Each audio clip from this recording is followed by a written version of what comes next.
신용조사에서 얻어낼 수 있는 정보들은 아주 제한적이고 전산상에 나와 있는 정보들이기 때문에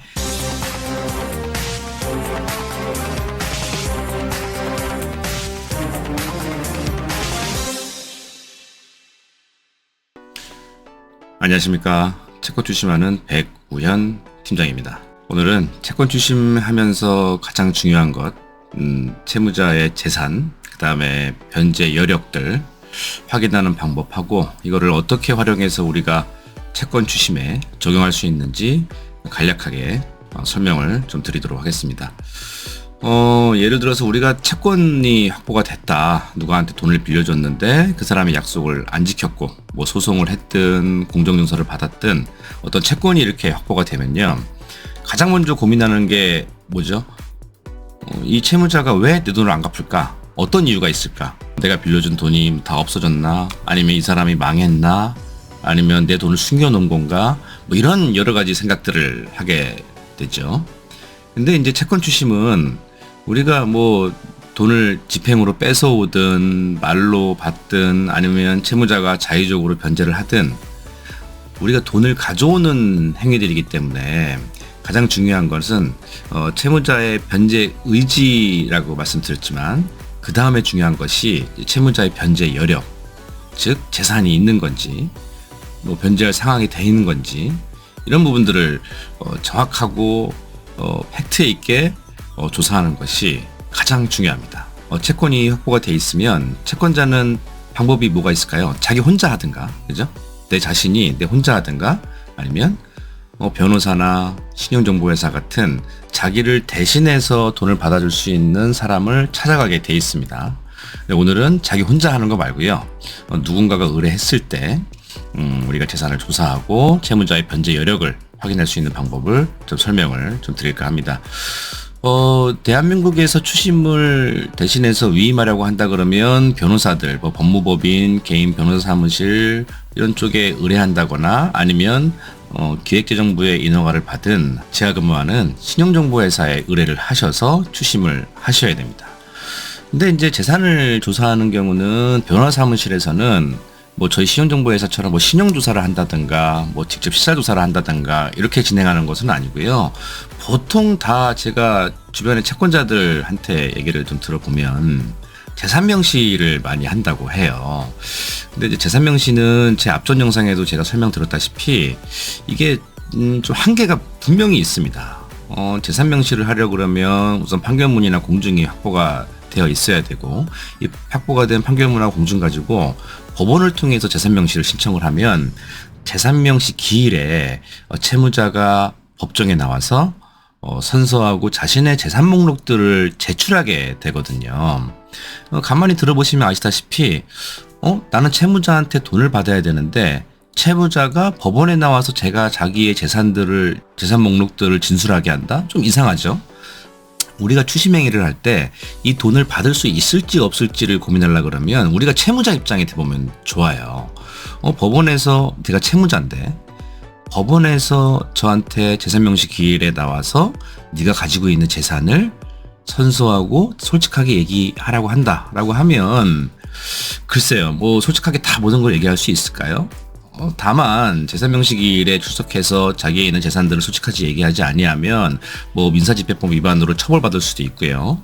뭐 형사적인 책임도 져야 되기 때문에 부담스러운 건 사실이지만 채무자한테 그런 양심적인 내용들을 기대하기 좀 어렵기 때문에 또한 채권 추심이라는 거는 신속하고 빠르게 회수해야 되는 거지 재산명시처럼 접수하고 재산명시 기일이 잡히고 재산명시 기일에 채무자가 나와서 자기 재산에 대해서 선서하게 만들고 그 이후에는 재산명시 기일에 채무자가 나와서 신고했던 자료들이 채권 금액에 만족하지 못한다라고 한다 그러면 재산 조회를 통해서 해야 되는데 재산 조회는 또 조사하려는 뭐 금융회사든 뭐 국가기관이든 보험회사든 증권사든 일일이 다 찍어서 해야 되기 때문에 비용도 많이 들어가고 시간이 많이 끌려버리거든요.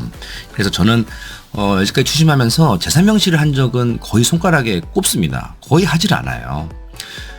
채무자를 압박하는 용도, 그러니까 법원에 출석해야 되기 때문에 이런 압박하는 용도로만 이용을 하지 보통 저희 같은 신용정보회사에 근무하는 채권 추심을 하는 신용관리사들은 재산명시는 잘 하지 않습니다. 그래서 변호사들 통해서 재산 명시를 하니까 뭐 당연히 채무자는 재산이 없다고 진술을 하겠죠. 그러면서 채무자들의 재산도 은닉하고 뭐 이렇게 막 돈을 안 갚기 위해서 발악을 한단 말이에요.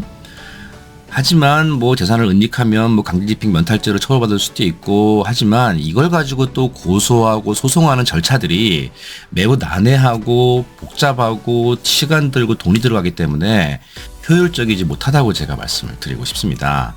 제가 수차례 말씀드렸다시피 채권 추심은 타이밍이고 얼마나 효율적으로 돈을 받아낼 수 있는지가 중요하다고 말씀드렸잖아요. 그래서 저 같은 신용정보회사에 근무하는 신용관리사들은 채권 추심에 대한 위임계약서를 작성을 하면 바로 진행하는 게 신용조사를 합니다. 이 신용조사는 뭐 개중에는 뭐 타 신용정보회사에 타 신용정보의 담당자들은 뭐 신용조사 비용이라 그래서 뭐 15만 원도 받고 뭐 30만 원도 받고 뭐 이렇게 받고 진행하지만 저는 조사 비용은 선불로 받는 게 없기 때문에 제가 조사를 하게 됩니다. 그러면 뭐 통장 개설 정보, 카드 개설 정보, 금융권 부채 내역, 뭐 카드론, 뭐 대출은 받았는지, 뭐 할부 리스는 있는지, 개인 회생 평점들, 신용 평점들, 소득 추정 금액들, 부동산 보유 현황, 뭐 이런 모든 내용들을 계약 접수한 날로부터 일주일 안에 우리가 확보하게 되고요. 그 확보한 신용조사 결과서를 보고 우리가 고민을 하게 됩니다. 아, 이거는 바로 집행을 해야 되겠구나. 아니면 집행할 게 없으니까 방문을 해야 되겠구나. 아니면 형사고소를 해야 되겠구나. 이렇게 추심에 대한 컨셉을 정하는데 가장 중요하게 선행돼야 되는 것이 신용정보회사에서 진행하는 신용조사가 가장 선행이 되고, 이 기본적인 데이터를 토대로 추심에 대한 컨셉을 찾게 됩니다. 근데 제가 앞전에도 말씀드렸다시피 저희 이게 회사에 의뢰되는 채권의 90% 이상이 채무자는 신용불량돼 있는 상태입니다. 이게 어떠한 뜻이냐면 신용조사했을 때 당연히 신용카드 사용은 안 되게 돼 있고요. 금융권 부채가 과다하고 연체 중이라서 신용조사 데이터만 우리가 놓고 이렇게 딱 봤을 때는 추심이 불가능한 사항처럼 보일 수도 있어요. 대부분의 직원들은 신용조사했을 때 신용불량이 떠 있으면 여기서 포기하기 마련이거든요. 근데 저 같은 경우에는 제가 앞전에 설명드렸다시피 신용조사에서 얻어낼 수 있는 정보들은 아주 제한적이고 전산상에 나와 있는 정보들이기 때문에 가장 중요한 것은 담당자가 채무자를 접촉해서 대화 중에 얻어낼 수 있는 또 정보들, 또 방문해서 채무자의 거주지나 뭐 직장이나 사업장을 찾아가서 얻어낼 수 있는 정보들이 우리가 변호사가 하는 재산명시나 또 신용정보회사에서 선행하는 신용조사보다 담당자 두 눈과 두 발로 움직여서 얻어낼 수 있는 정보들이 더 중요하다라고 좀 말씀을 드리고 싶어요. 그래서 실제로 제가 추심 진행하는 과정 속에서 신용조사를 해봤더니 신용불량자였단 얘기예요. 거의 대부분 그렇으니까요. 그렇다고 해서 포기하지 말고 초본 띄워보고, 초본 발급한 주소지를 방문으로 해보니까 신용불량자지만 괜찮은 아파트에 살고 있을 수도 있고요. 그 아파트는 본인 명의는 아니지만 와이프 명의일 수도 있고, 또 어머니 아버지랑 함께 살고 있을 수도 있고, 또 그렇다는 경우에는 우리가 법적으로 대의 변제를 요구할 수는 없지만 채무자의 주변 환경들에 대해서 정확하게 파악을 해야 심리적으로 압박도 할 수 있고요. 또 예를 들면 부모랑 같이 거주하고 있다. 그러면 동상경매를 진행해서 부모한테 이 채권 채무 사실이 뭐 자연스럽게 알려져서 부모 통해서 대의 변제 받는 경우도 굉장히 많고요. 또한 직장을 우리가 찾아내서 직장을 방문한다던가, 사업장을 찾아내서 사업장을 방문한다던가, 이런 내용들은 재산명시나 신용조사를 통해서 우리가 알아낼 수 있는 정보는 아니거든요. 그래서 내 채권이 채무자가 신용불량자라고 해서 절대 포기하시면 안 되고, 담당자를 잘 선택해서 그 담당자가 채무자에 대한 신용조사부터 직접 발로 뛰는 방문에 대한 조사들, 실사조사라고 저희는 표현을 하는데요. 그런 실사조사하는 과정 속에서 얻어낼 수 있는 정보들로 채권 추심을 포기하지 않고 끈질기게 진행을 해야지만 우리가 얻어낼 수 있다. 그래서 신용조사나 뭐 재산명시나 제가 발로 뛰는 뭐 조사, 뭐 실사 방문 이런 것들이 단 한 가지도 뭐 가볍게 볼 일은 아닙니다. 하지만 채권 추심을 진행할 때 가장 중요한 게 효율성, 이라고 말씀드렸잖아요.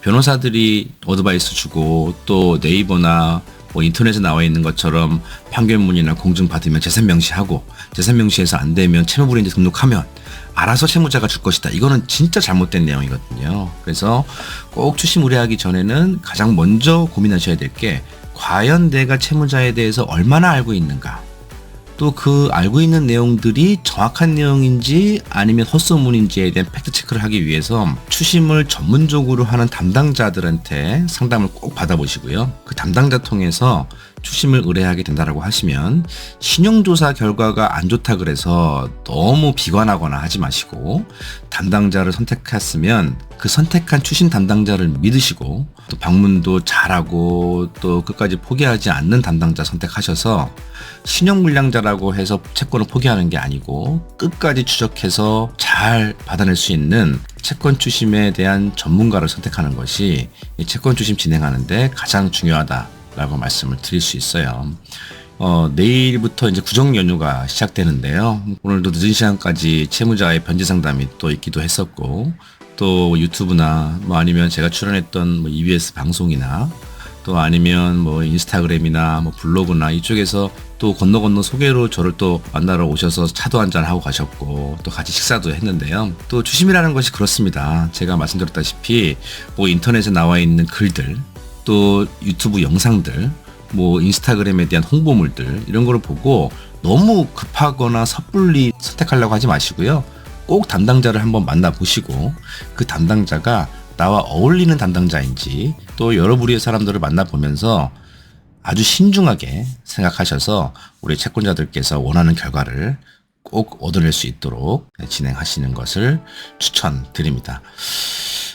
그래서 이제 요번 명절 연휴는 좀 길더라고요. 뭐 토일, 월, 화, 수, 목, 이게 총 6일의 연휴를 갖는데요. 저희 같은 사람들은 명절이 없습니다. 저 같은 경우도 뭐 내일도 또 사무실에 나와야 되고, 또 월요일 구정 전전날이죠. 다음 주 월요일도 또 채권자와 약속이 있어서 채무자와 변제 미팅을 채권자와 함께 하기로 했는데요.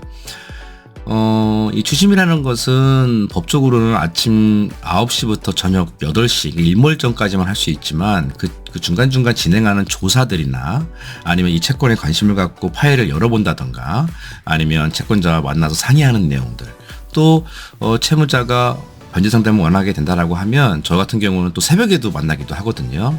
그래서 시간에 구애받지 않고 얼마나 열정을 가지고 또 근무하느냐가 중요한 거니까요. 다가오는 명절 연휴 맛있는 거 많이 드시고 가족들과 또 좋은 분들과 행복하게 보내시고요. 또 명절 지난 다음부터는 또 일상으로 돌아와서 우리가 또 해결해야 될 건들 또 심사숙고해서 잘 고민해 보시고, 명절에는 이 추심에 대한 고민은 좀 안 하시는 게 좋은 것 같아요. 또 명절은 또 명절 나름대로 또 가족들과 행복하게 보내시고, 명절 지난 다음에 편하게 또 연락 주시면 저랑 만나서 차 한 잔도 하고 또 제가 아는 범위 내에서 또 설명을 좀 드릴 수 있는 기회를 여러 경로를 통해서 만들도록 하겠습니다. 다음 주부터는 아마 제가 재밌는 사건들이 지금 저한테 몇 가지 들어왔거든요. 그래서 좀 사회적으로 이슈가 되는 또 채무자도 제가 또 의뢰를 또 받았고, 또 굉장히 유명인 채권들도 제가 또 의뢰를 또 받았거든요. 또 기회가 되면 이 사건들에 대해서 제가 좀 아주 상세하게는 말씀 못 드리지만 또 기본적인 내용들, 또 재밌는 이야기들 제가 또 들고 찾아뵙도록 할 테니까요. 일단 명절 잘 보내시고 새해 복 많이 받으십시오. 항상 말씀드리지만 사무실에 오셔서 차 한잔 하고 가십시오. 감사합니다.